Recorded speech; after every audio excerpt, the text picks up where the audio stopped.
That's really cool. What made you like marry those two things together, the technology and communication?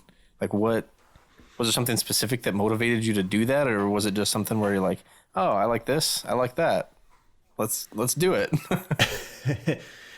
I mean, there's two things that drove me to continue to pursue Draft. So initially, it was I like these two things. Let's see how I can do both of them together and have a good time and learn something. And I kind of when I first started, I thought doing this kind of business will force me to learn sales. I'd never done sales or marketing before, and so I thought if I just say I'm going to do this, I'll have to go sell it, and now that'll teach me sales, and then I'll know this new skill set in entrepreneurship I've never had.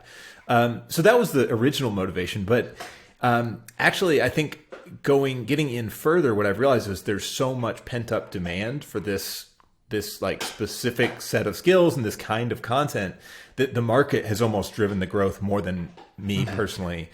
There's a guy out there named Justin Jackson who talks a lot about startups. And one of the things that he mentions and writes about in a couple of his blog posts is how the sort of force of your market, the growth or the size of your market drives your business almost more than anything else. And I think that's kind of true. Like there's this right place, right time effect of like, I just happen to be offering a service that is really compelling right now at this moment in history.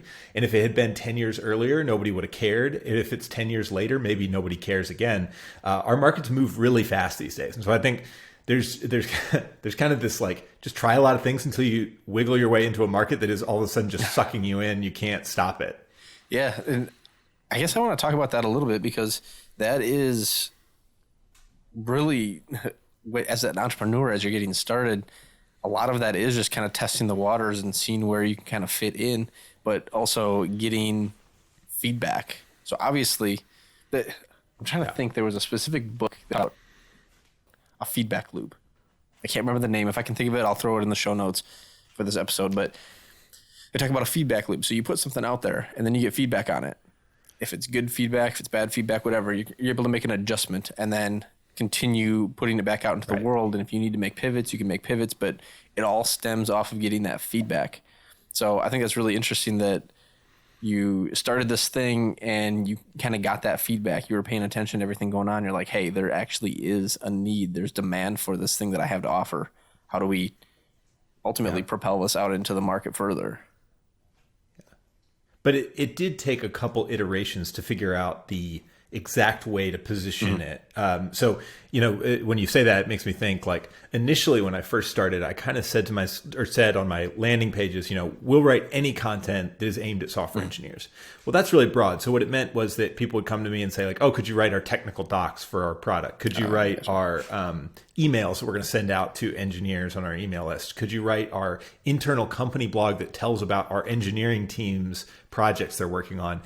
And then there'd be some people talking about marketing. And so I kind of tried all those things originally. Like I did a little bit of all of them. I even did some like ghostwriting and things like that I had never done before. I had no idea what they were going to be like, but just wanted to see like, what is the ROI of these different things and how repeatable would they be?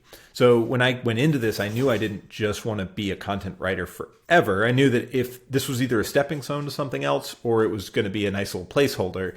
And so I looked at all those opportunities with the, like, who's ready to spend money? Are they ready to spend a lot of money? Or are they really price sensitive? And then which of these tasks could I actually pass off to someone else someday? So which one doesn't rely on me?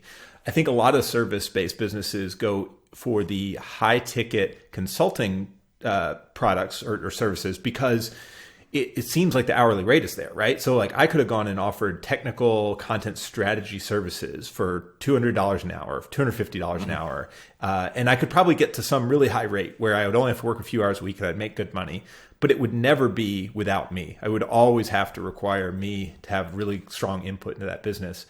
Whereas Draft, pretty quickly, I was able to pull out of the writing and the editing and hire people that were better at those components of the business than me because it's not so strategic and kind of built around my unique knowledge. That's really interesting.